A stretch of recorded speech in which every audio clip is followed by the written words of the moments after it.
দর্শক, আজকের রাজনীতিতে আমাদের সঙ্গে বিশেষ একজন অতিথি আছেন। আমাদের সঙ্গে ইংরেজি দৈনিক নিউ এজ সম্পাদক নুরুল কবির আছেন। নুরুল কবির, গোপালগঞ্জের ঘটনায় 4 জনের প্রাণহানি, এই প্রাণহানি এড়ানো যেত কিনা, এই ঘটনা আমাদের রাজনীতিতে কি প্রভাব রাখবে? দেখুন, এই গোপালগঞ্জের এই ঘটনাটা অবাঞ্ছিত ছিল। এই সময়ে এই রকম ঘটনার বাংলাদেশের রাজনীতির জন্য প্রয়োজনও ছিল না, এবং এটার মধ্য দিয়ে এটা তো নানা ধরনের প্রতিক্রিয়া হয়েছে এবং তার কিছু প্রতিফলনও রাজনৈতিক প্রক্রিয়ার মধ্যে পড়বে। প্রথম কথা হচ্ছে যে তরুণদের নেতৃত্বে বাংলাদেশে একটা গণতন্ত্র পরায়ণ ছাত্র গণ অভ্যুত্থান সংগঠিত হয়েছিল, তার মধ্যে তো একটা প্রধান ব্যাপার ছিল যে গণতান্ত্রিক প্রতিবাদ,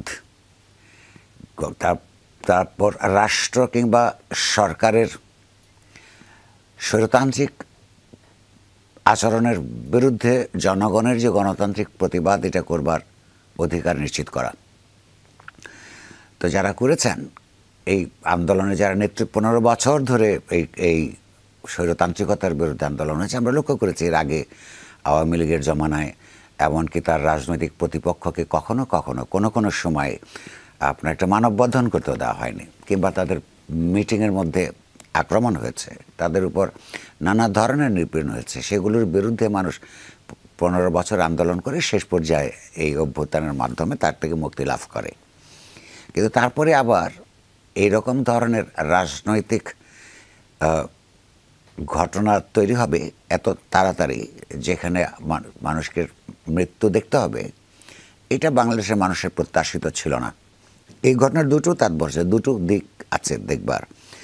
একটা হচ্ছে যারা গণতন্ত্রের জন্যে লড়াই করেছেন, তাদের সেই তরুণদের একটা বিরাট অংশ একটা নতুন রাজনৈতিক দল করেছেন। তারা তাদের আপন রাজনীতির সম্প্রসারণের জন্যে নানান অঞ্চলে তাদের সাংগঠনিক ভিত্তি তৈরি এবং বিকশিত করে তুলবার জন্যে তারা কাজ করছেন, এবং দেশের নানা জায়গায় তারা সফর করছেন, বক্তৃতা দিচ্ছেন, জমায়েত করছেন। কিন্তু গোপালগঞ্জের কথাটা উঠতেই, যখন তারা গোপালগঞ্জে যাবেন, তাতে দুটো বৈশিষ্ট্য আমাদের চোখে পড়ে। একটা হচ্ছে যেন এটা একটা বিশেষ জায়গায় তারা বিশেষ প্রস্তুতি নিয়ে, অন্তত মানসিক প্রস্তুতি নিয়ে যাচ্ছেন, এবং তার একটা হাইপও আমরা লক্ষ্য করছি। যে পদ্ধতিতে তারা গোপালগঞ্জে মার্চ করতে যাচ্ছেন, সেটা যেমন ছিল একদিকে, অন্যদিকে আমরা বিদেশে অবস্থান করেন এমন 2-1 জনের একটা সাইবার অ্যাক্টিভিস্ট, তাদেরকে আমরা উস্কানি দিতে দেখেছি। কারণ তারা যখন যাবেন, তখন যদি এইরকম কথাবার্তা আসে যে গোপালগঞ্জকে ধুলায় মিশিয়ে দিতে হবে, কিংবা ওই দেশের বা শেখ মুজিবের সমাধিকে উপড়ে ফেলতে হবে, এইরকম ইঙ্গিত এবং উস্কানি যদি থাকে, এটা শুধু গোপালগঞ্জে যারা আওয়ামী লীগ করেন শুধু তারা নন, বাংলাদেশে যারা আগস্ট মাসের এই আওয়ামী লীগ পতনের 6 মাস পরে শেখ মুজিবের ঢাকাস্থ বাসভবন, যেটার সঙ্গে অনেক ঐতিহাসিকতা সম্পর্কিত আছে, 6 মাস পরে যখন সিদ্ধান্ত নিয়ে ওইখান থেকে উস্কানি আসবার পর এইটাকে ভাঙতে দেখেছে যারা, আওয়ামী লীগ ছাড়াও যারা পছন্দ করে নাই, আমি তাদের মধ্যে একজন, এরকম আরও বহু মানুষ আছে বলে আমার ধারণা, তারাও আতঙ্কিত হয়েছে যে এটা আবার একটা দুর্ঘটনা। এটা আমাকে দুর্ঘটনা বলবো এই কারণে যে শেখ মুজিব শুধুমাত্র আওয়ামী লীগ হিসেবে তাকে চিহ্নিত করলে সেটা ভুল হবে। তার যে পাকিস্তানি জমানায় তার যে গণতন্ত্রের জন্য, স্বায়ত্তশাসন এবং জন্য যে লড়াই, সেটা গুরুত্বপূর্ণ ছিল, এবং স্বাধীনতার পরবর্তী সময়ে তার রাজনৈতিক প্রশাসনের দলের তার অনেক অন্যায় ইতিহাস বিরুদ্ধ সিদ্ধান্ত হয়েছে, সেটার জন্যে তিনি নিজে, তার পুরো পরিবার, গোটা পার্টি, সর্বোপরি বাংলাদেশ ক্ষতিগ্রস্ত হয়েছে। সেগুলো ঐতিহাসিকভাবে নিরূপণ করবার এখনও পর্যন্ত তো পুরোপুরি কাজও ভালো করে গবেষণা হয়নি। তো এরকম একটা পর্যায়ে তাকে নিশ্চিহ্ন করতে হবে। তো এটা আওয়ামী মনোবৃত্তির মতো নেই। যেমন জিয়াউর রহমান এই দেশে স্বাধীনতার যুদ্ধে তার বিরাট অবদান আছে, তাকে রাজাকার বানিয়ে ফেলা, তেমনি আবার শেখ মুজিবকে ইতিহাস থেকে নিশ্চিহ্ন করবার চেষ্টা করা, এটা তো অবান্তর ঘটনা। এরকম একটা সময়ের মধ্যে এখানে একটা টেনশন তৈরি হচ্ছিল। সেই টেনশনটার কারণেই শেষ পর্যন্ত ওইখানে যারা আওয়ামী লীগের কর্মী সমর্থক আছেন, এদের মধ্যে একটা বিরাট অংশ ছাত্রলীগের, যেটা আইনগতভাবে নিষিদ্ধ, কিন্তু শুধুমাত্র তো প্রশাসনিক সিদ্ধান্ত দিয়ে কোনো আইডিয়াকে, কোনো রাজনৈতিক দলকে নিষিদ্ধ করলেই সেটা বাস্তবায়িত হয়ে যায় না। তার জন্য কোনো একটা আদর্শকে লড়াই করতে হলে আর একটা আদর্শিক সংগ্রাম প্রয়োজন পড়ে। সেটা না করে 2-3টা স্লোগানের মধ্য দিয়ে কোনো দলকে নিশ্চিহ্ন করবার জন্য কিংবা নিষিদ্ধ করবার যে সরকারি সিদ্ধান্ত ছিল বা তার জন্য চাপ ছিল অপরাপর রাজনৈতিক দল থেকে, সেটা কোনো কাজের কথা না। এইরকম একটা পরিস্থিতিতে একটা সাংঘর্ষিক অবস্থা তৈরি হবার সম্ভাবনা দেখাই যাচ্ছিল। সেখানে আমি মনে করি যে গভর্নমেন্টের দিক থেকে তার কতগুলি গোয়েন্দা তথ্য তাদের কাছে ছিল কিনা, থাকলে কতটা পর্যাপ্ত ছিল, কতটা অপর্যাপ্ত ছিল, এবং সরকার বলেছে অপর্যাপ্ত তথ্য ছিল। অপর্যাপ্ত ছিল কেন? 12টা এজেন্সি কমপক্ষে সরকারের অধীনে কাজ করে, সেখানে সরকারের দায় আছে।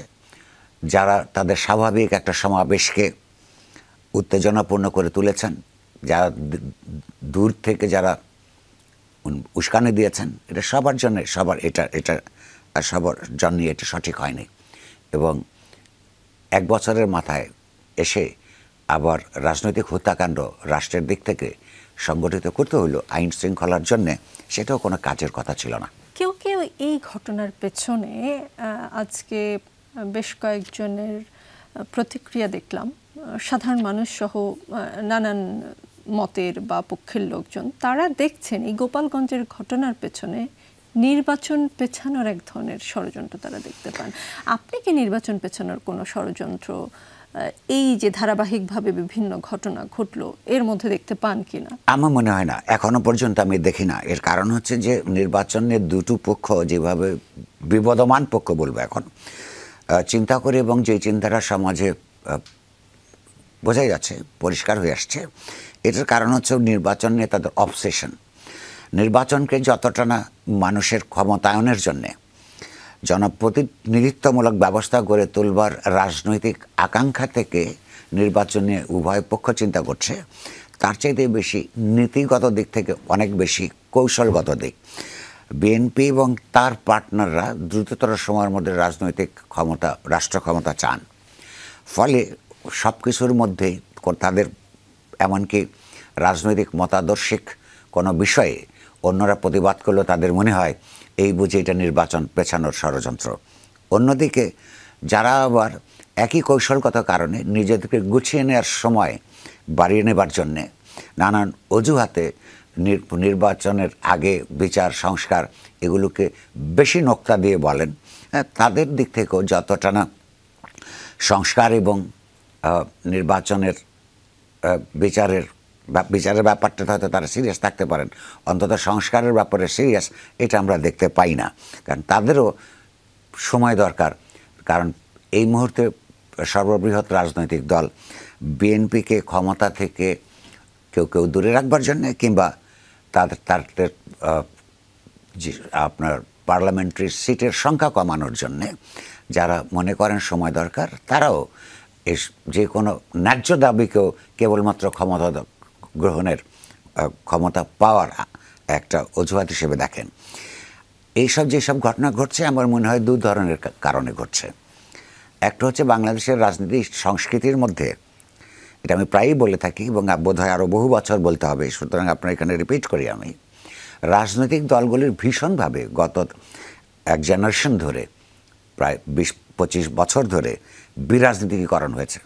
পলিটিক্যাল পার্টিগুলির চাইতে ডিপলিটিসাইজ সংগঠন বাংলাদেশে এখন আর কোনোটাই নাই। এর কারণ হচ্ছে যে যখন এই দল আর ওই দল কেবলমাত্র ক্ষমতার লড়াই করে, একটা রাজনৈতিক আদর্শের বিরুদ্ধে আরেকটা রাজনৈতিক আদর্শের সংগ্রাম থাকে না, কেন্দ্র থেকে পরিধি পর্যন্ত নেতাকর্মীরা আপন আপন রাজনৈতিক দলের নীতি ঘোষণাপত্র সম্পর্কে সচেতন থাকে না, আবার যখন বিরোধী দলে থাকলে তাদের উপর নিপীড়ন হয়, তখন এরা রাজনৈতিক দল হওয়ার পরিবর্তে সংগঠিত পেশি শক্তিতে পরিণত হয়। এখানে তাই হয়েছে। ফলে আপনি লক্ষ্য করবেন যেই রাজনৈতিক সংস্কৃতির বিরুদ্ধে একসময় সংগ্রাম হয়, যারা আবার নতুন করে ডমিনেন্ট পলিটিক্যাল ফোর্স হিসেবে সামনের সমাজ আসে, পুরনোটার পরাজয়ের মধ্য দিয়ে তারা একই ধরনের আচরণ করতে শুরু করে। আমরা বিএনপিকে দেখছি যে নানান জায়গায় তার বিরুদ্ধে মেলা অভিযোগ, এই দঙ্গলবাজি, চাঁদাবাজি, অন্যায়ভাবে ইত্যাদি নানা ধরনের অপকর্মের মধ্যে দেখছি। বিএনপির নাম বড় বলে বেশি করে আসছে, যে নতুন রাজনৈতিক দল যারা করেছেন, তরুণরা, যাদের উপর এদেশের মানুষ অনেক বড় ভরসা করে ছিল, কিংবা এখনও সেই ভরসা পরিপূর্ণভাবে ধ্বংস হয়নি, তাদের অনেক লোকেরাও নানা ধরনের এই রাজনৈতিক ক্ষমতাকে ব্যবহার করে নানা ধরনের আপনার লোভ লালসার মধ্যে এবং এই চাঁদাবাজির মধ্যে তাদের নামও উঠে আসছে কম। যেহেতু তারা সংগঠন ছোট, তো ফলে তাদের অপরাধ করবার এলাকা, বিস্তৃতি, ক্ষমতাও ছোট। এই যে বিরাজনীতিকরণ প্রক্রিয়ার এইটা একটা ফল, কুফল বলবো, যেখানে ক্ষমতাকে কেবলমাত্র নিজস্ব, ব্যক্তিগত, গোষ্ঠীগত এবং দলগত স্বার্থে ব্যবহৃত হয়, সেইটা সরকার নিয়ন্ত্রণ করতে পারে নাই। ফলে আমরা অনেকগুলো হানাহানি দেখেছি, যেটাকে আপনি বললেন যে নানা ধরনের ঘটনা ঘটছে। ধরুন, কেবলমাত্র বিএনপির মধ্যেই এই চাঁদাবাজি সংক্রান্ত ঘটনায় 70 থেকে 75 জন কর্মী নেতা নিজেদের মধ্যে গণ্ডগোল করে আপনার হত্যাকাণ্ডের শিকার হয়েছে। এটা অত্যন্ত দুর্ভাগ্যজনক। আওয়ামী লীগ আমল আমরা দেখেছি 15 বছরে প্রায় এই ফিগার 350-র মতো ছিল। নিজেদের মধ্যে লড়াই, এবং এটার মধ্যে কোনো মতাদর্শগত লড়াই না। ফলে এইগুলি নিয়ন্ত্রণ করবার একটা ব্যর্থতা রাজনৈতিক দলগুলির দিক থেকে আছে। প্রয়াস আমরা লক্ষ্য করেছি, বিএনপি অনেককে বহিষ্কার করেছে। সরকারের দিক থেকে আছে, সরকারের প্রয়াস আমরা লক্ষ্য করেছি, কিন্তু তাদেরকে আইনশৃঙ্খলা বাহিনীগুলিকে আশ্বস্ত করা, তাদেরকে যেই পরিমাণ ইন্সপায়ার করার দরকার ছিল, সে কিংবা অ্যাক্টিভেট করবার দরকার ছিল, সেটা তারা করতে পারেননি। এই সমস্ত কারণে এই ঘটনাগুলি ঘটছে একটা অগণতান্ত্রিক রাজনৈতিক সংস্কৃতির কারণে। এর মধ্যে কেউ কেউ ষড়যন্ত্র করতে পারেন, কিন্তু ষড়যন্ত্রই এইটার একটা মূল উপাদান, এটা আমার মনে হয় না। কারণ বৃহত্তর জনগোষ্ঠী, কিংবা ধরুন যারা আদারওয়াইজ খুব পাওয়ারফুল, ধরুন ব্যবসায়ী সম্প্রদায়, একটা অর্থনীতির যারা নেতৃত্ব দেন কিংবা গুরুত্বপূর্ণ ভূমিকা রাখেন, তাদের জন্য দরকার কিন্তু একটা স্থিতিশীল রাজনৈতিক ব্যবস্থা। তাদের জন্য দরকার উন্নততর আইনশৃঙ্খলা পরিস্থিতি। এইটা যখন 1 বছর ধরে একটা সরকার পারে না, তখন তাদের কিন্তু স্বাভাবিক আকাঙ্ক্ষা যে একটা নির্বাচিত সরকার প্রতিষ্ঠিত হোক, এখানে কতগুলি নিয়ম কানুন প্রতিষ্ঠিত হোক, ব্যবসায়িক পরিবেশ থাকুক। সাধারণ মানুষও, যারা গণতন্ত্র পরায়ণ মানুষ, যারা বহু বছর ঠিকমতো ভোট দিতে পারে নাই, তারা কিন্তু হয়তো সংস্কারের জন্য আরও অপেক্ষা করত। কিন্তু 1 বছরে সংস্কারের প্রক্রিয়ার কথা আমরা শুনছি, কিন্তু প্রশাসনিক সংস্কার যেগুলো কতগুলো ছিল, যেগুলো সব আইনগত, সংবিধানগত ঐকমত্যের দরকার পড়ে না, এমন কোনো দৃষ্টিগ্রাহ্য কিছু হয় নাই। ফলে সংস্কারের জন্যে আপনার লোকেরা তাদের অপরাপর রাজনৈতিক অধিকার চর্চা, নির্বিঘ্নে চর্চা করবার জন্য যে সাংবিধানিক আইনগত অধিকারগুলো দরকার, সেটাই বরং তারা প্রেফার করে বলে আমার এই মুহূর্তের ধারণা।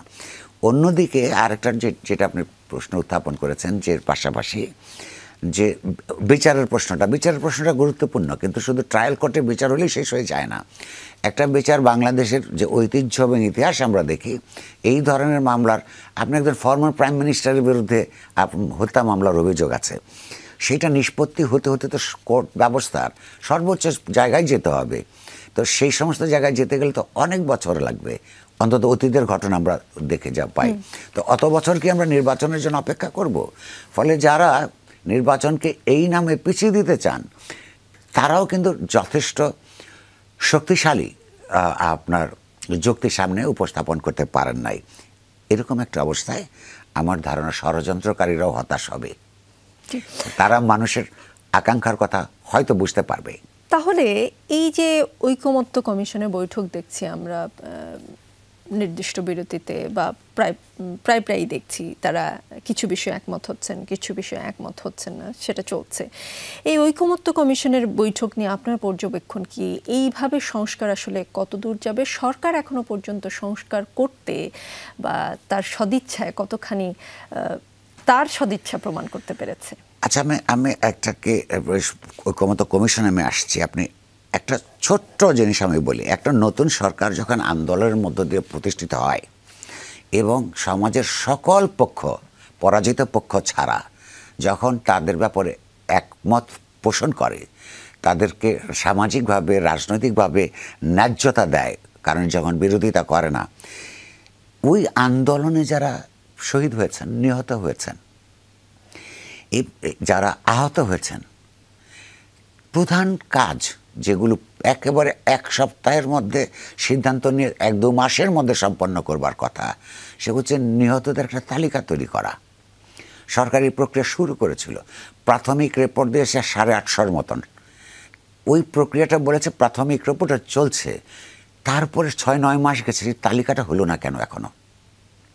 সরকারের লোকেরা বক্তব্য দিচ্ছে, আমরাও বলছি 1500 মতন। আমাদের হিসাব হচ্ছে আপনার জুন মাস থেকেই যদি আমরা ধরি, প্রতিদিন তখন যে পত্রিকায় রিপোর্ট হতো 5 আগস্ট পর্যন্ত, প্রায় 1500 মতন। তার আগে পরে কিছু নিয়ে সরকারের কাছে তালিকা নাই কেন? কিংবা আহত যারা হয়েছেন তাদের চিকিৎসার ব্যাপারে এখনো পর্যন্ত অভিযোগ উঠছে কেন? এই কাজটা তারা করছেন না কেন? তারও পূরণ আগে একটা কথা আছে। আচ্ছা, এই আন্দোলনটা শেষ পর্বে আমি বলছি যে আওয়ামী স্বৈরতন্ত্রের বিরুদ্ধে 15 বছর সংগ্রাম হয়েছে, কিন্তু শেষ পর্যন্ত যেটা চূড়ান্ত পর্ব, সেই চূড়ান্ত পর্বে কী নিয়ে শুরু হয়েছিল আপনার মনে থাকবার কথা? এটা হচ্ছে সরকারি চাকরিতে কোটা ব্যবস্থা। এই সরকারের যোগ্যতা অযোগ্যতার সম্পর্কে এইটাই সবচেয়ে বড় প্রমাণ। তারপরে কোটা ব্যবস্থার আন্দোলনটাকে কে কীভাবে দেখেছে সেটা আরেক আলোচনা। যেমন এখন এই সংগ্রামের যারা পিতৃত্ব মাতৃত্ব দাবি করে, তাদের অনেকে এটাকে ষড়যন্ত্র হিসেবে দেখেছে। কেউ এটা বলেছে যে এটা সেক্টারিয়ান মুভমেন্ট, এটা দিয়ে কিছু হবে না। কেউ বলেছে এটা ষড়যন্ত্র, সে কথা আমি বাদ দিলাম। তারা এটা তখনই বুঝতে পারে নাই যে সরকারি চাকুরির কোটার জন্যে যখন তরুণ তরুণীরা মাঠে নামে রক্ত দিতে, এর অর্থ হচ্ছে এটা আসলে একটা রাজনৈতিক এবং অর্থনৈতিক সংগ্রাম। অর্থনৈতিক সংগ্রাম মর্মের দিক থেকে কেন? কর্মসংস্থান নাই, ফলে ওইখানে যাবার জন্যে, সরকারি চাকরি পাওয়ার জন্যে তাকে লড়াই করতে হয়। এটা হলো অর্থনৈতিক দিক। রাজনৈতিক দিক কোথায়?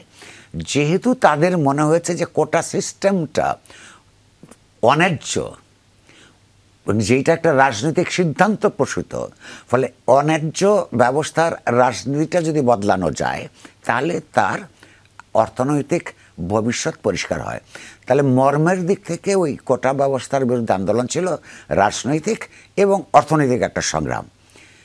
এরপরে নানান ঘটনা পরিক্রমায় এই সব ব্যবস্থাটা বাতিল হয়ে যায়। আপনার মনে থাকবার কথা, শেখ হাসিনার সরকার এটা করে দিয়েছিলেন। এরপর যে 1 বছর গেল, আচ্ছা এই বিষয়ে সরকারের সিদ্ধান্ত কি আপনি লক্ষ্য করুন। এই মর্মের দিক যে আন্দোলনটাকে দিয়ে এই এত বড় গণঅভ্যুত্থানে পরিণতি লাভ করলো, সেই বিষয়ে 11 মাসে সরকারের কোনো সিদ্ধান্ত নাই। এর অর্থ দুটো। এক, এখন যারা ক্ষমতা আছেন তারা ওই আন্দোলনটাকে একটা অজুহাত হিসেবে দেখেন মাত্র, অর্থাৎ ওই আন্দোলনের মধ্য দিয়ে তারা ক্ষমতাসীন হয়েছেন। এই অজুহাত হিসেবে দেখলে সেটাকে অ্যাড্রেস করবার দরকার পড়ে না। অথবা এই সরকার প্রায়োরিটি বোঝে না, কত নীতিগত প্রায়োরিটি থাকে। এটা তো প্রথম, দ্বিতীয়, তৃতীয় ক্যাবিনেট মিটিংয়ে এর সিদ্ধান্ত হয়ে যাওয়া উচিত ছিল, ন্যাশনালাইজেশন অফ দ্য কোটা। সেটা তো এখনও হয় নাই। এই সংস্কারটা করবার জন্য, এবং এই সংস্কারটা কিন্তু ঐক্যমত কমিশনের এজেন্ডার মধ্যেও নাই, কারণ তারা কনস্টিটিউশনাল এবং লিগাল যে সমস্ত বা রাজনৈতিক সংস্কার যেগুলি করতে হবে তো সেগুলি করছেন। এই প্রশাসনিক সংস্কার, এই সিদ্ধান্তটা যেই সরকার নিতে পারে না, সেই সরকারকে অনির্দিষ্টকালের জন্যে ক্ষমতায় রাখা যে কোনো গণতন্ত্র পরায়ণ কিংবা গণতন্ত্রাকাঙ্ক্ষী সমাজের জন্য বিপজ্জনক। কেন আপনি কোথাও কি অনির্দিষ্টকালের জন্য এই সরকারকে রাখার বা থাকার কোনো লক্ষণ দেখেন? এখনো পর্যন্ত অনির্দিষ্ট। কেন বলছি? যেমন আমি এই প্রশ্নটা আমার দিক থেকে অন্তত উত্থাপন করা উচিত ছিল 1 বছর আগে, কিন্তু সম্ভবত ইতিহাসের ওই পরিবর্তনের ইফোরিয়ায় এই প্রশ্নটা আমার মাথায় আসে নাই। এটার জন্য আমি নিজেই খুব অনুতাপ বোধ করি। পৃথিবীতে যে কোনো সরকার যত জনপ্রিয় হোক না কেন, গণতান্ত্রিক ব্যবস্থায় সুনির্দিষ্ট ফ্রেমওয়ার্কের মধ্যে একটা তার সময়সীমা নির্ধারণ করে দেওয়া দরকার পড়ে। এই কেসে সেই দিন কিন্তু 8ই আগস্ট যখন সরকার গঠিত হয়, যেহেতু মানুষের মধ্যে একটা আনন্দ ছিল, গণতান্ত্রিক সংগ্রামের বিজয়ের উল্লাস ছিল এবং অধ্যাপক ইউনূসের প্রতি এই পক্ষের ভীষণ ধরনের এক ধরনের আস্থা ছিল, এইটা তারা কেউ কোনো পক্ষই এটা একটা যে সুনির্দিষ্ট একটা সময় দিয়ে দেওয়ার ব্যাপারটা কারোর মাথায় অন্তত প্রকাশিত হয়েছে এমন কোনো তথ্য নাই। বাট সেটা সেদিন করে দেওয়া উচিত ছিল, দেওয়া হয় নাই বলেই আজকে কবে নির্বাচন, ফেব্রুয়ারিতে না ডিসেম্বরে না এপ্রিলে নাকি নির্বাচন হবে না, এই যে রাজনৈতিক অনিশ্চয়তাগুলো তৈরি হয়েছে, যদি একটা ডেডলাইন থাকতো ওই দিনই তার টার্মস অফ রেফারেন্স ঠিক করে দেওয়া। একটা কমিটি হলে একটা টার্মস অফ রেফারেন্স থাকে না, আপনি কী করবেন, কতদিনের মধ্যে করবেন। সরকার, পৃথিবীর যে কোনো সরকারের একটা টার্মস অফ রেফারেন্স লাগে, ওই একটা কমিটির মতোই। এই কমিটি কতদিন কী পরিমাণ সময়ের মধ্যে কী ধরনের কাজ করবেন, এগুলো ডিফাইন করা হয়েছিল না। কতগুলো আপনার হিতাকাঙ্ক্ষার উপর ভরসা করে, গুড ফেইথের উপর ভরসা করে তাদেরকে ক্ষমতা দিয়ে দেওয়া হয়, মানুষ এটা অনুমোদন করে। সে কারণেই আজকে এটা ঠিক করে না দেওয়ার কারণে আপনার এই ধরনের অচলাবস্থা তৈরি হয়েছে। তখন দেখাই যাচ্ছে তাদের অনেকের কোনো যোগ্যতাই নাই, অ্যাজ এ হোল যেমন নাই, আর কিছু কিছু মন্ত্রণালয়ের তো কোনো কাজই হয় নাই। তো এগুলো যে বদলানো দরকার বা সময়সীমা থাকা দরকার ছিল। সেই কারণে আমি মনে করি আন্দোলনের এই রক্তক্ষয়ী সংগ্রামের মধ্য দিয়ে যে সরকার প্রতিষ্ঠিত হয়েছে, তার কাছ থেকে যে ঐতিহাসিক আকাঙ্ক্ষা ন্যায্যভাবে গড়ে উঠেছে, সেই ন্যায্যতা প্রডিউস করবার ক্ষমতা এই সরকারের মধ্যে দেখছি না। সেইটাই অনির্দিষ্ট, বাট এখনো পর্যন্ত অনির্দিষ্ট। আমার ধারণা তারা যদি এখন মুখে যেটা বলছেন ফেব্রুয়ারি থেকে এপ্রিল, এর মধ্যে কোনো কারণে যদি এই সরকার ফেল করে ইলেকশন কোনো অজুহাতে, আপনি দেখবেন এরপরের প্রথম আন্দোলন হবে সরকারের মেয়াদ ঠিক করার। আরও আলোচনা হবে। রাজনীতিতে বিরতি বলে কিছু নেই, একটু পরে ফিরছি।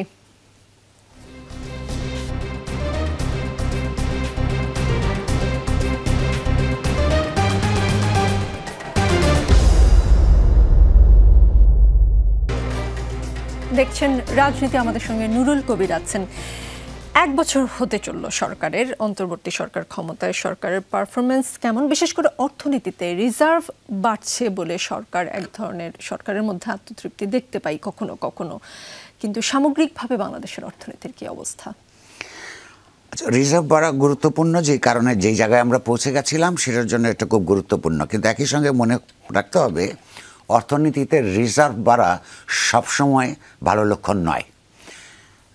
পর্যাপ্ত পরিমাণ যেটা থাকা দরকার না থাকলে আমাদের অনেক ধরনের ঝামেলায় পড়তে হবে যে কোনো দেশের অর্থনীতিকেই।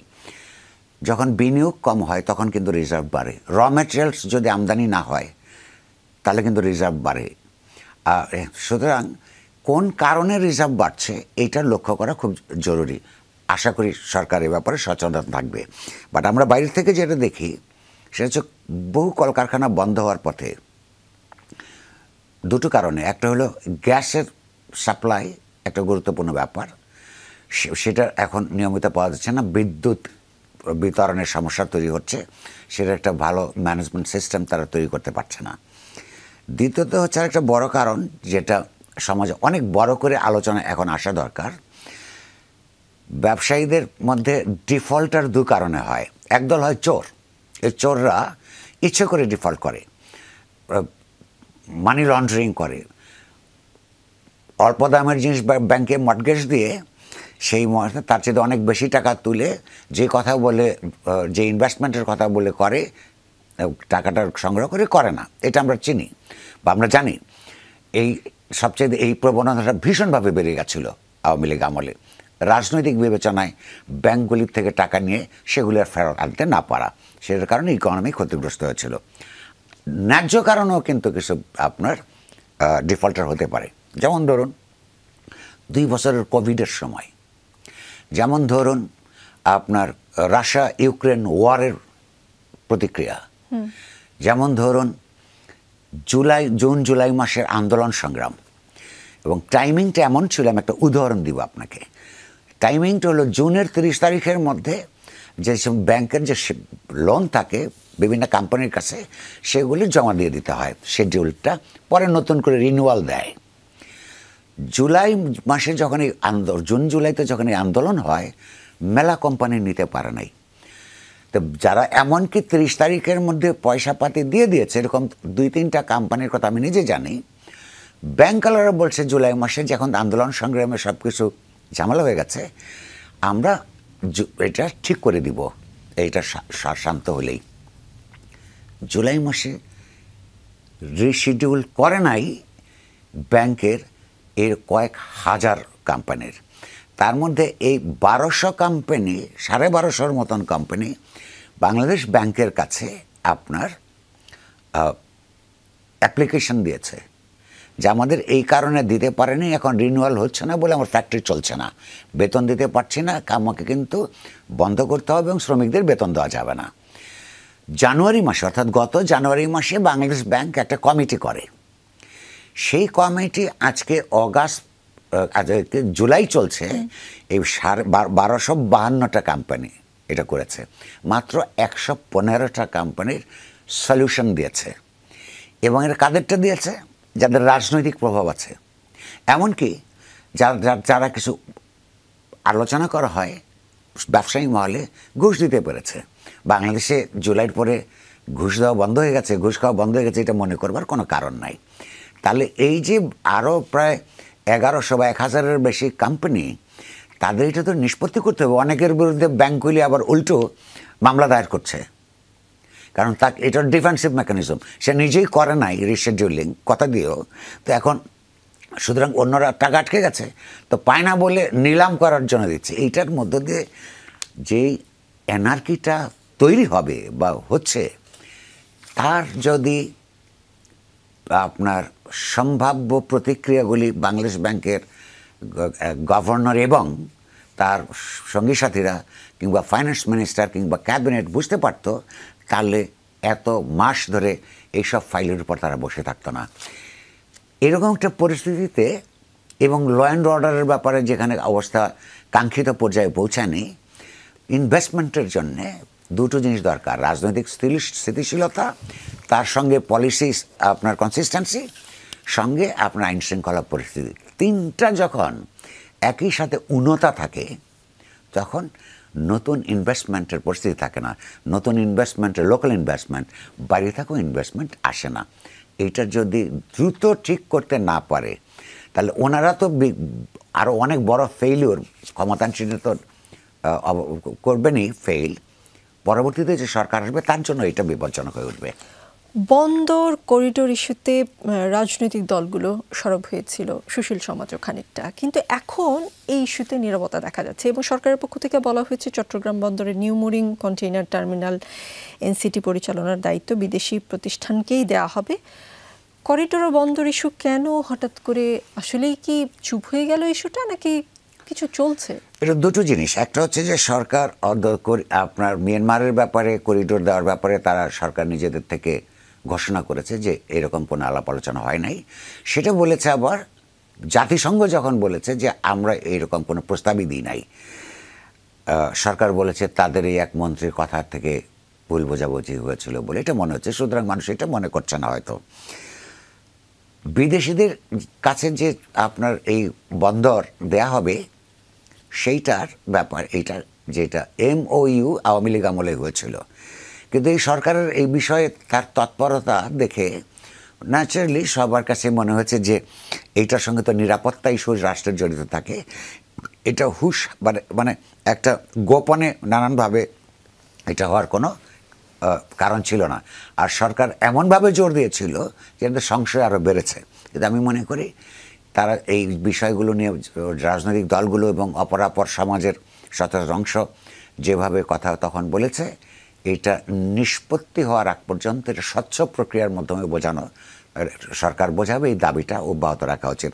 এই প্রসঙ্গে আমি আপনাকে আরেকটা ব্যাপার যুক্ত করতে চাই। অর্থাৎ শেষ পর্যন্ত এই বিষয়গুলো আন্তর্জাতিক রাজনীতির সম্পর্ক।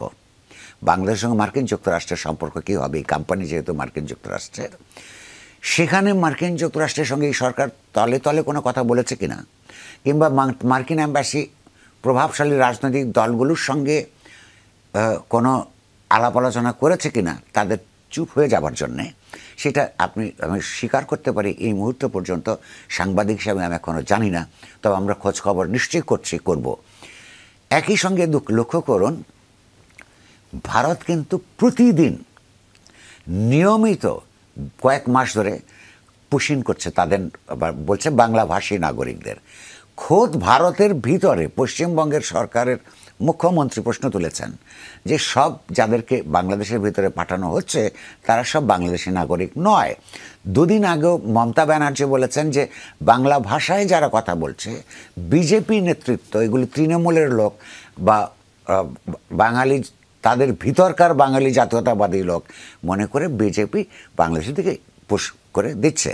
তাহলে একদিকে মিয়ানমারের দিক থেকে বাংলাদেশের রোহিঙ্গারা আসছে, অন্যদিকে ভারতের দিক থেকে বাংলাভাষী ভারতীয়দের একটা বিরাট অংশ আমাদেরকে ভিতরে দিচ্ছে। এইটা নিয়েও কিন্তু কথাবার্তা থেমে গেছে। ডিপ্লোম্যাটিক পর্যায়ে আমরা লক্ষ্য করেছি বাংলাদেশ পররাষ্ট্র মন্ত্রণালয় ভারতের সঙ্গে কথা বলেছে, কিন্তু কোনো ফলপ্রসূ কিছুই হয় নাই। আমি মনে করি বাংলাদেশের সমস্ত সচেতন রাজনীতির, মিডিয়ার এবং রাজনৈতিক দলগুলোর এবার সময় এসছে, কারণ ডিপ্লোম্যাটিক পদ্ধতি যদি ফেইল করে বাইল্যাটারাল, সেখানে আমাদের দেশের যেমন মিছিল, মিটিং, সমাবেশ করা দরকার এবং বিষয়টার আন্তর্জাতিকীকরণ করা অত্যন্ত জরুরি। জি, 5ই আগস্টের পর মুক্তিযুদ্ধ, জাতীয় পতাকা, জাতীয় সঙ্গীত নিয়ে নানা রকম আলোচনা, সমালোচনা, তর্ক বিতর্ক দেখেছি আমরা। 5ই আগস্ট পরবর্তী বাংলাদেশে এইসব বিষয়ে তর্ক উঠবে, এটাই কি স্বাভাবিক ছিল, নাকি মুক্তিযুদ্ধ নিয়ে কোনো মুক্তিযুদ্ধ বিরোধী একটা পরিকল্পনা চলছে, এইটা অনেকে অভিযোগ করেন, সেই অভিযোগের কোনো সত্যতা আপনি দেখেন কি? সত্যতা মানে কোনো ষড়যন্ত্র আছে কিনা সে আমি আসলে ষড়যন্ত্রকারীদের চিনি না, কিন্তু এই কথা তো সত্য যে সরকার পতনের পর তরুণদের মধ্য থেকেও আমরা কিছু কন্ট্রাডিক্টরি কথা শুনতে পাচ্ছি, যেটা সমাজ কনফিউজড হতে বাধ্য। যেমন একদিকে আওয়ামী লীগ সরকারের পতনের পর অতি উৎসাহী কিছু তরুণ কিংবা অপরাপর কিছু রাজনৈতিক দল এটাকে দ্বিতীয় মুক্তিযুদ্ধ পর্যন্ত বলে ফেলেছে। আমরা তখন ভীষণভাবে রিয়্যাক্ট করেছি। ন্যায্যভাবে পৃথিবীর যে কোনো স্বাধীনতা যুদ্ধের জয়লাভ সেই দেশের পরবর্তী ঘটনার যত বড় ইভেন্টই হোক না কেন সেটার সঙ্গে তুলনীয় হয় না। লক্ষ লক্ষ মানুষ আত্মদান করেছে, 23 বছর ধরে সংগ্রাম করেছে, একটা দেশের থেকে সশস্ত্র যুদ্ধ করে আরেকটা দেশ আপনার জন্ম হয়েছে, সেটার সঙ্গে অন্য কিছুর তুলনা হয় না। যেটার তুলনা হয় সেটা হচ্ছে যে যেই রাজনৈতিক, অর্থনৈতিক এবং সামাজিক সাংস্কৃতিক উদ্দেশ্য নিয়ে সেই যুদ্ধটা হয়েছিল, বাংলাদেশ স্বাধীনতার যুদ্ধ, এটা তো ইতিহাসের মধ্যে লেখা আছে, গোপন করবার কিছু নাই।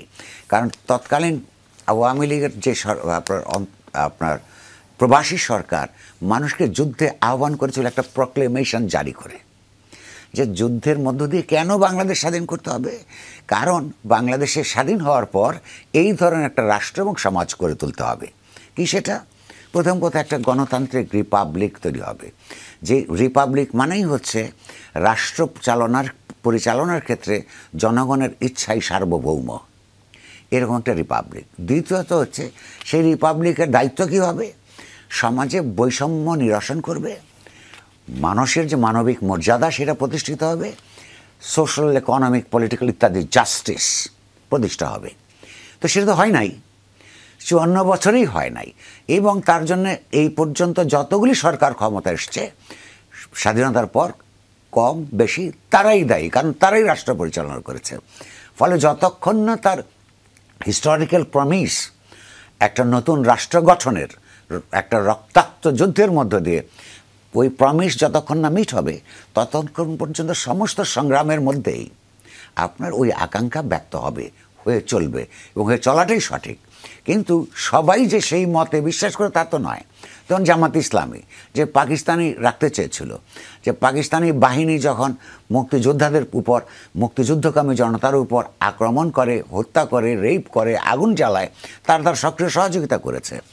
এবং এটা শুধু নীতিগতভাবে রাজনৈতিকভাবে ব্যাপারটা ছিল তা না, এবং সেই পূর্ব পাকিস্তানের টিক্কা খানের সরকারের মধ্যে জামাত ইসলামের মন্ত্রী ছিল। তো সেই তারা যখন মনে করে যে এই আন্দোলনের মধ্য দিয়ে আওয়ামী লীগের পতনের পর তাদের জন্য একটা নতুন পরিস্থিতি তৈরি হয়েছে, সেই লক্ষ্য আমরা লক্ষ্য করছি। ডানপন্থী, দক্ষিণপন্থী, ধর্মাশ্রয়ী রাজনৈতিক দলগুলো তারা সংগ্রামের মধ্যে বিভিন্ন পর্বে তারা ছিল, সুতরাং তারা মনে করেছে যে বাংলাদেশের ইতিহাস বুঝি তারা নতুন করে তৈরি করবার চেষ্টা তারা পারবে, সেই চেষ্টা করেছে, করে যাচ্ছে।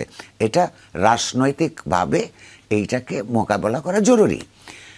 তরুণদের মধ্যে যারা বলল দ্বিতীয় মুক্তিযুদ্ধ কিংবা মুক্তিযুদ্ধের পরবর্তীকালে সংশোধন করে বলল সম্প্রসারণ, তাদেরকে আমরা তো দেখছি তাদের মধ্যে আবার একাংশ শিবির, তারা আবার আরেকটা সংগঠন তৈরি করেছে আপ বাংলাদেশ। তারা আবার বিএনপির প্রধান বড় রাজনৈতিক দলের বিরুদ্ধে নির্বাচনী রাজনীতি করতে গিয়ে কৌশল হিসেবে তারা জামাত ইসলাম এবং অন্যান্য আপনার ধর্মাশ্রয়ী রাজনীতিগুলির সঙ্গে এক ধরনের অ্যালায়েন্সের কথাবার্তাও চলছে। তাদেরকে জিজ্ঞেস করলে বলে এটা একটা কৌশল। প্রশ্নটা হচ্ছে যে রাজনীতিতে কৌশল দরকার পড়ে, কিন্তু কৌশল যদি নীতিতে পরিণত হয় সেটা ভীষণ ভয়ঙ্কর হয়ে ওঠে। এই তরুণদের জন্য হতে পারে, দেশের জন্য হতে পারে। তার ফলে আপনি যেটা বলছেন আমি এটাকে ষড়যন্ত্র হিসাবে দেখি না, একটা নতুন উদ্ভূত পরিস্থিতিতে দক্ষিণ পন্থা নিজেকে অ্যাসার্ট করার চেষ্টা করছে। সেটা আমরা নারী কমিশন রিপোর্টের প্রধানের তার যে ছবির উপর আপনার ধর্মাশ্রয়ী একটা রাজনৈতিক সংগঠনের অপমানজনক আচরণের মধ্য দিয়ে দেখি, এখানে সেখানে রাস্তায় মেয়েদের স্বাধীনতার উপর হস্তক্ষেপ করার মধ্য দেখি, একই সঙ্গে রাজনৈতিক প্রক্রিয়ার মধ্যে এমনকি এই যে আপনার যে ঐকমত কমিটির মধ্যে তারা যে সমস্ত জিনিস একমত হয় কিংবা হয় না তাদের মধ্যেও দেখি। এইটাকে আমি ষড়যন্ত্র হিসেবে না দেখে আমি দেখব যে একটা দক্ষিণপন্থী রাজনীতির মনে করছে তারা একটা পরিস্থিতি তার পেয়েছে, সেটাকে সদ্ব্যবহার করে তাদের রাজনীতিকে এগিয়ে নিতে।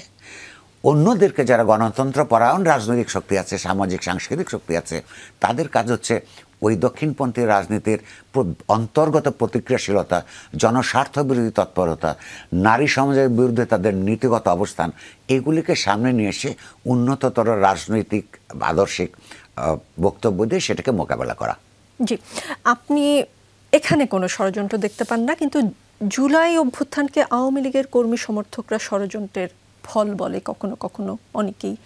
জুলাই কি কোনো দেশি অথবা বিদেশি ষড়যন্ত্রের ফল? জুলাই গণ অভ্যুত্থান কি কারো মেটিকুলাস ডিজাইনের অংশ? 24-এর অভ্যুত্থান কি কোনো দল বা গোষ্ঠীর? এক বছর পর 24-এর অভ্যুত্থান নিয়ে আপনি কি দেখেন? দেখুন, এই যে আমরা একটু গোপালগঞ্জের কেসে ফিরে যাই। এই যে গোপালগঞ্জের, আমি ধরুন যারা বিজয়ী শক্তি তরুণদের গোপালগঞ্জের কেসে তাদের চিন্তার সীমাবদ্ধতা কিংবা অপরিণামদর্শিতার কথা তখন বলেছি, কিন্তু একই সঙ্গে খেয়াল করুন যেই পদ্ধতিতে নিষিদ্ধ ছাত্রলীগ এদের উপর আক্রমণ পরিচালনা করেছে, নানা কিছু ধ্বংস করেছে, এর মধ্যে কিন্তু বোঝা যায় এই যে রাজনৈতিক প্রতিপক্ষকে দমন করবার যে পুরনো প্রবণতা, এটা তাদের মধ্যে এখনো পর্যন্ত সক্রিয় আছে। দ্বিতীয় হচ্ছে যে এটা হলো ইতিহাসের রং সাইডে অবস্থান গ্রহণ করা। লক্ষ লক্ষ মানুষ ষড়যন্ত্রের মধ্য দিয়ে সংগ্রাম করে একটা সরকারকে পতন করাতে পারে না। বিদেশি শক্তির কথা বলছেন, মার্কিন যুক্তরাষ্ট্র চেষ্টা করেছিল, এটা সবাই জানে, ব্যর্থ হয়েছিল। তো মার্কিন দূতাবাসের এখানে কর্মকর্তা ছিলেন পিটার হাস। এটা এই দেশের মোটামুটি পত্রপত্রিকা পড়ে যারা রেগুলার, তাদের প্রায় প্রত্যেকে বুঝতে পারছিল যে আওয়ামী লীগকে ওই মুহূর্তে মার্কিন যুক্তরাষ্ট্র সরাবার জন্য অনেক চেষ্টা করেছে। বাস্তব হচ্ছে তারা পারে নাই। পেরেছে তখন যখন রাস্তায় লোক নেমেছে হাজারে হাজারে। আপনি লক্ষ্য করুন, বাংলাদেশে ইতিহাসে অনেক বড় বড় সংগ্রামের ইতিহাস আছে। যেই পরিমাণ নারী তাদের সন্তান সহ আওয়ামী লীগ সরকারকে উৎখাত করবার জন্য রাস্তায় নেমেছিল, সন্তানদেরকে খাবার জোগাড় করতো, বাংলাদেশের ইতিহাসেই, অন্যান্য দেশের কথা বাদ দিলাম, এটা একটা অনন্য ঘটনা। এটা কোন দেশের লোকের এসে ষড়যন্ত্র করে মায়েদের কানে কানে বলে গেছে যে তোমরা তোমাদের সন্তানদেরকে খুনি রাইফেলের সামনে নিয়ে দাঁড় করাও? আওয়ামী লীগ এইটা বুঝতে অক্ষম। এইটা এক ধরনের বুদ্ধিবৃত্তিক প্রতিবন্ধিতা। যতক্ষণ পর্যন্ত না বুঝবে আওয়ামী লীগ যে তাদের অন্যায় শাসনের, দুঃশাসনের বিরুদ্ধে, লুটপাটতন্ত্রের বিরুদ্ধে, একনায়কোচিত স্বৈরতান্ত্রিক ব্যবস্থার বিরুদ্ধে এদেশের সমস্ত সেকশনের মানুষ রাস্তায় নেমেছিল এবং সে কারণে তাদের পতন হয়েছে। ষড়যন্ত্র থাকতেই পারে, কিন্তু ওয়ান্স এগেইন ষড়যন্ত্র ইতিহাসকে নির্ধারণ করে না। ইতিহাস শেষ পর্যন্ত নির্ধারিত হয় জনগণের রাজনৈতিক উত্থানের মধ্য দিয়ে। সেরকমই একটি উত্থান আমরা লক্ষ্য করেছি গত বছরের জুলাইয়ে। এই বছরের জুলাইয়ে আপনি যে কথাটা তুলেছেন, এই মুহূর্তে সরকারে যারা আছে তারা ওই যে এত বড় একটা ঘটনার অন্তর্নিহিত মর্ম, রাজনৈতিক, অর্থনৈতিক এবং সাংস্কৃতিক, এবং তার আকাঙ্ক্ষাগুলি বুঝতে পারে কিনা এটা নিয়ে আমার সংশয় আছে। যদি তার, আমার মনে হয় পারে না, পারলে তারা এত স্লথ গতিতে চলতো না। তারা, আমি সাম্প্রতিককালে বলা শুরু করেছি যে বোবার মতন আচরণ করা শুরু করতো না। এই যে এত সমালোচনা হচ্ছে, সেই তার কোনো প্রতিক্রিয়া আমরা লক্ষ্য করি না, কিংবা অন্ধের মতো চোখ বন্ধ করে থাকতো না। কিন্তু তারা যেটা বোঝে নাই, যদি এগুলি সত্য হয়, সেটা হচ্ছে যে বাংলাদেশ ওই আন্দোলন সংগ্রামের মধ্য দিয়ে 15 বছরের একটা না, আর 3 সপ্তাহে 1,500 মানুষ মরে, 2,000-এর বেশি, 3,000-এর বেশি মানুষ নানাভাবে জখম হওয়ার মধ্য দিয়ে বাংলাদেশের সমাজকে ভেতর থেকে বদলে দিয়েছে। ইচ্ছে করলেই আগামীকাল যারা ক্ষমতা আসবে, অতীতে তারা যা করেছে বা পরে আওয়ামী লীগ যা করেছে ওইভাবে করতে পারবে না। এবং এটা অব্যাহত থাকলে ডক্টর ইউনূসকে মানুষ এখনও সম্মান জানাচ্ছে, তার প্রতি ভরসা মানুষ হারায় নাই। এইটা যদি অব্যাহত থাকে এবং সঠিক সময় নির্বাচনটা দেওয়ার ক্ষেত্রে কোনো রকমের ঝামেলা করে, তার সরকারের এই সংগ্রামের মধ্যে যারা ছিল তার সরকারের পতনের দাবি করবে, তার সরকারের অনেক মন্ত্রীর পদত্যাগ বা বরখাস্ত করার দাবি করবে। এটা যত তারা বুঝবে বছর শেষে, দেশের জন্য তত মঙ্গল। 5 আগস্ট পরবর্তী বাংলাদেশে গণমাধ্যমের পরিস্থিতি কেমন দেখেন? কেননা রিপোর্টার্স উইদাউট বর্ডার্স যেটা বলছে, বার্ষিক প্রেস ফ্রিডম ইন্ডেক্স বা মুক্ত গণমাধ্যম সূচকে বাংলাদেশের অবস্থান আরও এক ধাপ নেমেছে, জানেন নিশ্চয়ই। গত বছর 180টি দেশের মধ্যে বাংলাদেশের অবস্থান ছিল 163, 2024 সালে সেটা নেমে দাঁড়িয়েছে 165-তে। এখন গণমাধ্যম চর্চায় বাধা কি? সরকার তো বলে যে সরকারের দিক থেকে আসলে কোনো খবরদারি করা হচ্ছে না। সরকারের দিক থেকে খবরদারি প্রত্যক্ষভাবে আওয়ামী লীগ আমলে যেভাবে করা হতো, এজেন্সিগুলি সক্রিয় ছিল, স্টেট এজেন্সি, ডিপ স্টেট, রাজনৈতিক দলগুলোর দিক থেকে নানা রকম বাধা বিপত্তি ছিল, সরকারের পলিসি ছিল যারা পত্রপত্রিকা এবং কে আর্ম টুইস্টিং করা নানানভাবে, সেগুলো আপনি সম্পাদক হিসাবে আমি এখন এটা দেখি না। বাংলাদেশের মিডিয়ার প্রধান সমস্যা, আপনি সরকারের দিক থেকে, রাষ্ট্রের দিক থেকে আলাপটা বাদ দিলে, সাংবাদিকরা নিজেরা। এই দেশে সাংবাদিকরা দলীয় ভিত্তিতে সংগঠিত হয়ে আছে। এইগুলি বিভিন্ন রাজনৈতিক সংগঠনের অঙ্গ সংগঠন হিসেবে নিজেদেরকে ইউনিয়ন পর্যন্ত ভাগ করেছে। তৃতীয়, এবং এটা একটা বিরাট সমস্যা, তৃতীয় সমস্যা হচ্ছে যে সেলফ সেন্সরশিপ। বহু বছর কোনো পাখিকে যদি আপনি খাঁচার মধ্যে আটকে রাখেন, মুক্ত করে দিলেও সেইটা আর উঠতে পারে না। এই 15 বছর ধরে যেই ধরনের, বা তারও আগে নানান পদ্ধতিতে যে নিপীড়নের মধ্যে ছিল, এই সেলফ সেন্সরশিপ থেকে সচেতনভাবে সাংবাদিকরা বেরিয়ে না আসলে তাদের সমস্ত স্বাধীনতা দিলেও তারা উঠতে পারবে না। সবশেষে বাংলাদেশের মিডিয়া ইন্ডাস্ট্রি একটা সিক ইন্ডাস্ট্রি। বাংলাদেশের মিডিয়ার উন্নতির জন্যে এখানে সংবাদকর্মীদের বা মিডিয়ার কর্মীদেরকে বেতন বাড়ানো দরকার। যেই পরিমাণে, যেই হারে আপনার গত 10-12 বছর ধরে মুদ্রাস্ফীতি মূল্যস্ফীতি ঘটেছে, সেই পরিমাণে যেই বেতন দিয়ে কাজ করে তারা আসলে খবর সংগ্রহ করবার জন্যে, এমনকি আপনার ইনভেস্টিগেশন করার জন্য যে পয়সা খরচ করতে হয় সেই পয়সা যদি দেয় তারা না খেয়ে থাকবে, এই অবস্থায় আছে। ফলে অর্থনৈতিক দিকটা প্রাইভেট সেক্টরের মালিকদের, যারা ওয়েস্ট বোর্ড নতুন অনুমোদন করতে নানাভাবে বাধাগ্রস্ত করছে তারা দায়ী, সরকার তাদের সঙ্গে কথা বলছে না সেটা তাই, এবং সাংবাদিকরা নিজেরা দায়ী। নানাভাবে বাংলাদেশের সংবাদ মাধ্যম সংকটের মধ্যে আছে এবং সম্মিলিত প্রয়াস ছাড়া এটা থেকে উত্তরণের পথ নাই। যারা গত জুলাইয়ে অনেক আশা আকাঙ্ক্ষা নিয়ে হয়তো এই অভ্যুত্থানের সঙ্গে জড়িয়ে গিয়েছিলেন, বিভিন্ন পেশাজীবী, রাজনৈতিক তাদের হয়তো কোনো ব্যানার ছিল না, কোনো মতের পক্ষের ঊর্ধ্বে গিয়ে, তাদের অনেককেই পরবর্তীতে আসলে গত অভ্যুত্থান নিয়ে হতাশা প্রকাশ করতে দেখা গিয়েছে। তারা অনেকেই বলছে যে এই বাংলাদেশে আর কিছু হবে না, বাংলাদেশ নিয়ে আসলে তারা এক ধরনের আশাহত অবস্থায় আছে। আপনি বাংলাদেশের ভবিষ্যৎ, আমি ভীষণ আশাবাদী। যারা প্রথম হচ্ছে যারা হতাশাগ্রস্ত, তারা তাদের ইতিহাস বোধের মধ্যে কিছুটা ঘাটতি আছে। পৃথিবীর কোনো সংগ্রাম এই পর্যন্ত কোনো মহাদেশে কোনো দেশে যে সমস্ত দাবি দাওয়া নিয়ে শুরু হয়, একটা দুইটা পর্বেই সেগুলো সব নিষ্পত্তি হয় না, সব আদায় করা যায় না, নানান ফেজ হয়। বাংলাদেশে ধরুন প্রতিটা প্রজন্ম তার প্রজন্মের লড়াই করেছে। ধরুন এই সময় যেটা হলো, এটার প্রধান নেতৃত্বে আপনার প্রজন্ম ছিল। তারও 20-25 বছর আগে আরেকটা স্বৈরতান্ত্রিক সামরিক সরকারের বিরুদ্ধে লড়াই হয়েছে 80-এর দশকে, যেটা 90 সালে যেটা সেই সরকারের পতন হয়েছিল। সেখানে ওই সময় 10 বছর ধরে পেশাজীবী সংগঠন থেকে শুরু করে ছাত্র, শ্রমিক, কৃষক, তাদের প্রত্যেকেরই 10 বছরে নানান চার্টার, দাবি, দফা, এগুলি সমাজের ভেতরতে উঠে এসেছিল, বাস্তবায়ন হয় নাই।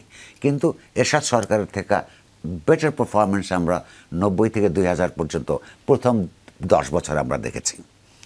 তার আগে 69 সালে আইয়ুব খানের সরকারের বিরুদ্ধে আপনার লড়াই হয়েছে। এই আসাদ বা অনেক ধরনের অনেক মানুষ, 62 না 68 জন মানুষের প্রাণ গেছে সেই সময়। তার মধ্য দিয়ে কিন্তু ইমিডিয়েটলি যদি দেখেন, তাৎক্ষণিকভাবে সেই সংগ্রামের পর, আইয়ুব খানের পতনের পর রাজনৈতিক কর্তৃপক্ষের কাছে ক্ষমতা আসে নাই, জেনারেল ইয়াহিয়ার কাছে ক্ষমতা আসছে। কিন্তু তার মধ্য দিয়েও বাংলাদেশে কিন্তু পাকিস্তান আমলে 70 সালে যে নির্বাচন হয়েছে, ওই আন্দোলনের ফসল হিসেবে এক ব্যক্তি এক ভোটের ভিত্তিতে তখনই কিন্তু হচ্ছে, আগে কিন্তু এটা ছিল না, ওইটা ওই আন্দোলনের ফসল। সেইটা অমান্য করেছে বলে মুক্তিযুদ্ধ হয়েছে, দেশ স্বাধীন হয়েছে। ফলে কতগুলো জিনিস আছে তাৎক্ষণিকভাবে দেখা যায় না, কিন্তু পৃথিবীর কোনো সংগ্রাম কোনো দিনও ব্যর্থ হয় না পুরোপুরি। আর এখানে যে হতাশার কারণ ঘটেছে, সেই হতাশার এটা যে আগেই ঘটবে, এইটা এরকম যাবে, সেটা বুঝবার জন্য কিভাবে সমাজের পরিবর্তন হয় সেইটা বোঝাটা জরুরি ছিল। যারা হতাশ হয়েছেন হয়তো তাদের সময় ছিল না বা এখনও নাই ওইটা বুঝবার। আপনি যে ধরেন আপনার নাম, এই যে আজকে সংগঠনে কি আজকে যে নাম দিয়েছেন, জনগণের রাজনীতি না রাজনীতির জনগণ? জনগণের রাজনীতি মানে তো জনগণের গণতান্ত্রিক অধিকারের রাজনীতি। তাহলে জনগণের গণতান্ত্রিক অধিকারের রাজনীতি প্রতিষ্ঠা করবার জন্য তো সত্যিকার অর্থেই সেইটার প্রতি প্রতিশ্রুতিবদ্ধ সাংস্কৃতিক, রাজনৈতিক এবং দার্শনিকভাবে অঙ্গীকারবদ্ধ রাজনৈতিক সংগঠন দরকার। এই গণ অভ্যুত্থানের পেছনে কি এরকম কোনো সংগঠন ছিল না তো। আর সেই স্বাধীনতার পর থেকে এই পর্যন্ত যেগুলো আমরা ইতিপূর্বে আলাপ করেছি, শাসক শ্রেণীর যেই সমস্ত ক্ষমতার ছিল রাজনৈতিক দল হিসেবে ধরুন এই আওয়ামী লীগ, বিএনপি, জাতীয় পার্টি, জামাত, তারা এগুলিরা সবাই ক্ষমতায় ছিল। তো তারা তো শাসক শ্রেণী হিসেবে তারা তো এটা ফিল করেছে। এখানে একটা নতুন তরুণরা এই জিনিসটা নিয়ে এসেছিল, এই দাবিগুলি, আন্দোলনটির নেতৃত্ব দিত। এই তরুণদের পার্টি তো তখনও ছিল না। এই তরুণরাও তো নির্দিষ্ট কোনো রাজনৈতিক দর্শনে অভিষিক্ত হয়ে কিংবা চর্চার মধ্য দিয়ে একটা সামগ্রিক দৃষ্টিভঙ্গি নিয়ে সামনে আসে নাই। তো ফলে যতক্ষণ পর্যন্ত না এই জনগণের রাজনীতি প্রতিষ্ঠা করবার জন্যে দেশের কেন্দ্র থেকে পরিধি পর্যন্ত সুসংগঠিত রাজনৈতিক শক্তি দরকার বিকশিত হবে, ততক্ষণ পর্যন্ত এই আন্দোলনগুলি এরকমই খাবি খেতে খেতে আপনার এগিয়ে যাবে। একটা কথা মনে রাখবেন, শুধু মানে সরকার যেমন পৃথিবীর কোথাও অস্ত্র দিয়ে আপনার প্রতিবাদী জনগোষ্ঠীকে শেষ পর্যন্ত পরাজিত করতে পারে না, আবার প্রতিবাদী অংশ শুধুমাত্র ইট পাটকেলের লাঠি সোঁটা দিয়ে কিন্তু তার আদর্শ বাস্তবায়ন করতে পারে না। আপনার এক হাতে কলম লাগবে আর এক হাতে লাঠি লাগবে, অর্থাৎ আপনার মনন পরিশীলিত উন্নততর রাজনৈতিক চিন্তা এবং যথার্থ কৌশল সংগ্রামের যখন একত্রিত হবে, সেই সময় যে বিজয় সংগঠিত হবে সেটা অনেক দীর্ঘমেয়াদী ফল দিবে এবং তার জন্যে কাজ করে যাওয়া গুরুত্বপূর্ণ। অনেক ধন্যবাদ নুরুল কবির, আমাদেরকে সময় দিয়েছেন। দর্শক, রাজনীতিতে শেষ কথা বলে কিছু নেই, তাই চলতে থাকবে। আর আগামী রবিবার রাত 9টায় আবারও দেখা হবে।